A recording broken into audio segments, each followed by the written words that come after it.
साबिक test cricketer Mushtaq Ahmad साहब भी हमें ज्वाइन कर चुके हैं। मुश्ताक साहब, इतनी तब्दीलियां शायद हम एक्सपेक्ट नहीं कर रहे थे। हमने सोचा था, ये गुफ्तगू भी हो रही थी कि 2 या 3 बैट्समैन की तब्दीली जरूर हो सकती है, लेकिन अब तो बॉलर्स के हवाले से भी बड़े अहम फैसले आए हैं। शाहीन आफरीदी, नसीम शाह, क्या कमेंट करेंगे? बिस्मिल्लाहिर्रहमानिर्रहीम। आई थिंक हम कंफ्यूज हो चुके हैं, बोलने वाले भी, करने वाले भी, सुनने वाले भी। कभी कहते हैं चेंजिंग जरूरी है, कर लेते तो कहते ज्यादा हो गई। आई थिंक मैंने कहा ना पहले बीपर में, पहली वाली न्यूज में मैंने कहा था कि it's very important to make things in a balance. Rush करके जज्बाती फैसले कभी कामयाब नहीं होते। बाबर आजम हो गया, शहीन हो गया, नसीम शाह हो गए, जो भी सरफराज हो गए, ये बड़े हमारे एक्सपीरियंस क्रिकेटर्स हैं। अच्छा, जब 4-5 बड़े बड़े क्रिकेटर्स को ड्रॉप करते हैं ना, तो छोटे जो प्लेयर होते हैं ना, उनके ऊपर प्रेशर डबल हो जाता है। आपने सीनियोरिटी को साथ लेके, एक्सपीरियंस को लेके यूथ को तैयार करना होता है। अच्छा, जो जितना ये सिनारियो हुआ हारने की वजह से हुआ है, हार जो है, कॉन्फिडेंस इतना खराब हो गया सब लड़कों का, डिसीजन मेकर्स का, तो उनको समझ नहीं आ रही। आई थिंक इसमें मुझे लगता था, मैंने पहले भी कहा, वकार साहब ने बड़ी अच्छी एक बात की थी कि मेरे ख्याल में उनके कहने का मतलब ये था कि सबसे इम्पोर्टेंट चीज ये है कि इनको पहले लूप में लेते, सीरीज से पहले ड्रॉप करते, रेस्ट करते। ड्रॉप नहीं करना, इनको रेस्ट देना है, ताकि ये अपना फिजिकल, मेंटल, जो भी इस वक्त एस्पेक्ट ऑफ लाइफ में है, वहां से निकलें और निकल के क्रिकेट के बारे में फ्रेश होके आए। जब आप ड्यूरिंग सीरीज इनको ड्रॉप करेंगे, ये रेस्ट देंगे, उनको पता होगा कि मुझे हमें ड्रॉप किया गया, तो जब वो वापस आएंगे तो वो उस दिल से नहीं आएंगे, टीम के लिए नहीं आएंगे, पहले अपने लिए आएंगे। तो ये बड़ा इंपॉर्टेंट फैसले होते हैं। और मेरा अपना जाती ख्याल है कि अब यंगस्टर लेके आ गए हैं, अब हो गया फैसला, तो हमें इनको बैक करना चाहिए और बैक करके होप करनी चाहिए कि अल्लाह करे रिजल्ट अच्छे आए। अब रिजल्ट अच्छा है, इनको बैक करना चाहिए। लेकिन मुश्ताक साहब, आपको लगता है कि इंग्लैंड के खिलाफ अब वो खेलेंगे दूसरा तीसरा टेस्ट, तो उनके ऊपर प्रेशर बढ़ सकता है? किन के ऊपर? अब ये नए प्लेयर्स के ऊपर। नहीं, नए प्लेयर के ऊपर तो प्रेशर डबल हो जाएगा। जब बाबर खेल रहा होगा, नसीम खेल रहा होगा, शहीन खेल रहा होगा, सरफराज ड्रेसर में होगा, तो कामरान गुलाम के लिए ये बहुत जरूरी होगा कि उसको पता है कि बाबर के ऊपर एक्सपेक्टेशन है, मेरे ऊपर अभी नहीं है। अब तो सारी एक्सपेक्टेशन इनके ऊपर आ गई है। होना क्या है कि अगर खुदा न खास्ता worst come worst, we should not think like that, अगर वर्स्ट कम वर्स्ट अगर वो नहीं परफॉर्म करता और एकदम, फिर आप क्या करेंगे? 2 टेस्ट मैचों में बाबर को वापस लेके आए। बाबर तो बड़ा प्लेयर है, उसने तो आना ही आना है वापस इंशाल्लाह। अगर वो वापस आएगा तो फिर ये कामरान गुलाम कहाँ जाएगा? प्लेयरों को डेवलप करते हैं, एक आध चेंज करते हैं, एक आध चेंज के साथ टीम को डेवलप करते हैं, फिर जाके आप जीतते हैं। ये ऐसा नहीं होता कि 4-5 लड़कों को जिता के आप टीम खड़ी कर लेंगे। ऐसा बड़ा मुश्किल है। हो जाए, अल्लाह करे हम गलत हों इस बात पे, क्योंकि पाकिस्तान टीम जीतेगी तो सबकी सांझी इज्जत इसी में है। और मुश्ताक साहब, जैसे कि पहले भी आपसे गुफ्तगू हो रही थी, तो हम तो बाबर आजम के करियर के हवाले से ये बात कर रहे थे कि जब इतना बड़ा प्लेयर उसे स्क्वाड से बाहर किया जाता है ड्यूरिंग द सीरीज, तो एक बहुत बड़ा क्वेश्चन मार्क होता है। खिलाड़ी जब वापस आता है तो एक प्रेशर भी होता है। लेकिन अब तो ये बॉलर्स, नसीम शाह, शाहीन आफरीदी, सर, इनके करियर का आप क्या फ्यूचर देखते हैं? फिर कैरियर इनका बहुत लंबा है माशाल्लाह, अल्लाह के फजल करम से। सिर्फ इनको रेस्ट चाहिए, इनको ये चाहिए कि ये फर्स्ट क्लास क्रिकेट में जाएं और अपना थोड़ा सा फर्स्ट क्लास मैचेस खेलें। जब ये अपना रिकवरी कर लें, मेंटली रेडी हो जाएं। सबसे इंपॉर्टेंट बात है कि इनकी फिजिकल, मेंटल जब अप्रोच अच्छी होगी क्रिकेट के लिए, तो ये डोमेस्टिक क्रिकेट खेलें और डोमेस्टिक क्रिकेट खेल के वहां से अपनी परफॉर्मेंस गेन करके आए। हसन अली बेस्ट एग्जाम्पल थी इसमें। वो गया फर्स्ट क्लास क्रिकेट खेल के आया एक सीजन पूरा, और वापस आया तो 2 साल तक वो इंजरी से पहले सबसे अच्छी बॉलिंग की है, सबसे अच्छी बैटिंग की है। इसीलिए हमें लाल बॉल को, रेड बॉल क्रिकेट को प्रेफरेंस देनी चाहिए। और मेरा ख्याल है कि ये जितने भी लड़के ड्रॉप हुए हैं, ये जाके इनको रेस्ट मिलेगा, और रेस्ट मिलके जब दोबारा वापस आएंगे, hopefully they will be the same people who win matches for Pakistan. ठीक है, हमारे साथ ही रहिए। सवेरा पाशा स्पोर्ट्स जर्नलिस्ट हैं, वो भी हमें ज्वाइन कर चुकी हैं।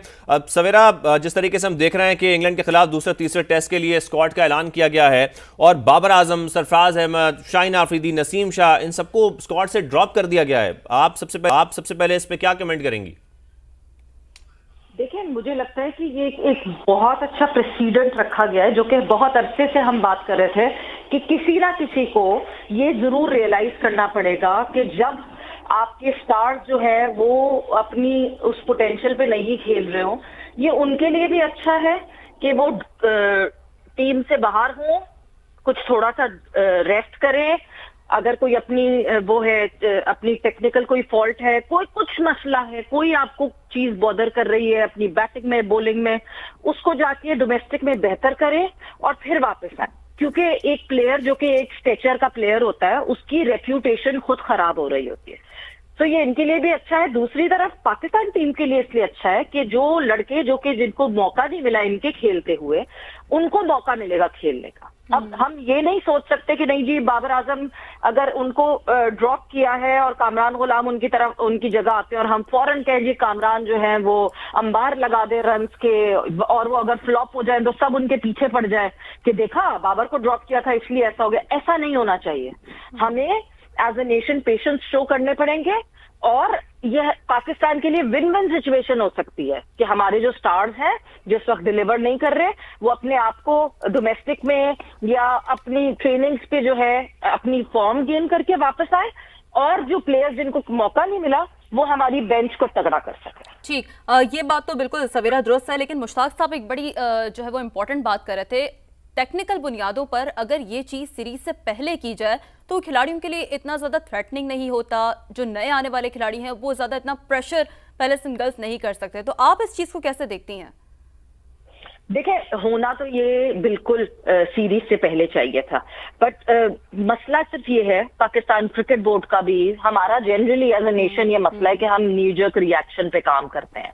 हम जब हमारे साथ कुछ होता है तो हम उस रिएक्शन पे काम करते हैं, वरना तो अगर आप क्रिकेट एनालिस्ट उठा के देखें, बहुत सारे जो फॉर्मर प्लेयर्स हैं वो उठा के देखें, बहुत सारे जो क्रिकेट एनालिस्ट हैं वो ये बात कर रहे थे कि इन लड़कों को ड्रॉप कर देना चाहिए, इसलिए क्योंकि वर्ल्ड टेस्ट चैंपियनशिप फाइनल में तो हमारी कोई उम्मीद ही नहीं है ना। जब कोई उम्मीद नहीं है तो अब जीतना इज नॉट द कोर गोल। अब तो ये गोल होना चाहिए कि आगे हमने क्या तैयार करना है और अपने इन लड़कों को जो हमारे स्टार्स हैं जो नहीं डिलीवर कर पा रहे, उनको किस तरह हमने रेस्ट देके ड्रॉप करके इनको वापस इनकी फॉर्म में लेकर आना है। तो हमारा गोल डिफरेंट हो जाना चाहिए अब, क्योंकि अगर इनके साथ भी हम इंग्लैंड से हारते रहेंगे तो इससे बेहतर है हम नए लड़कों के साथ खेले। एटलीस्ट वो भी हारेंगे अगर, मगर एटलीस्ट उनके पास कुछ गेम टाइम तो होगा। मुश्ताक साहब, आपको लगता है कि इंग्लैंड के खिलाफ अब वो खेलेंगे दूसरा तीसरा टेस्ट तो उनके ऊपर प्रेशर बढ़ सकता है? किन के ऊपर? अब ये नए प्लेयर्स के ऊपर। नहीं, नए प्लेयर के ऊपर तो प्रेशर डबल हो जाएगा। जब बाबर खेल रहा होगा, नसीम खेल रहा होगा, शहीन खेल रहा होगा, सरफराज ड्रेसर में होगा, तो कामरान गुलाम के लिए ये बहुत जरूरी होगा कि उसको पता है कि बाबर के ऊपर एक्सपेक्टेशन है, मेरे ऊपर अभी नहीं है। अब तो सारी एक्सपेक्टेशन इनके ऊपर आ गई है।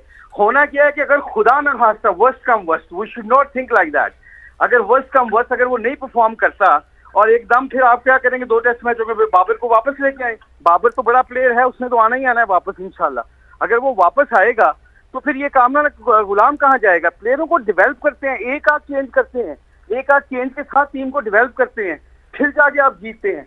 ये ऐसा नहीं होता कि 4-5 लड़कों को जिता के आप टीम खड़ी कर लेंगे। ऐसा बड़ा मुश्किल है। हो जाए, अल्लाह करे हम गलत हों इस बात पे, क्योंकि पाकिस्तान टीम जीतेगी तो सबकी साझी इज्जत इसी में है। सही, बिल्कुल। और ये भी उनके पास अच्छा मौका है कि अपने ऊपर वो काम करें, उनके लिए ब्रेक है और अच्छा कम बैक वो कर सकते हैं इसके बाद। सवेरा पाशा साहिबा और मुश्ताक अहमद, आप दोनों का बेहद शुक्रिया।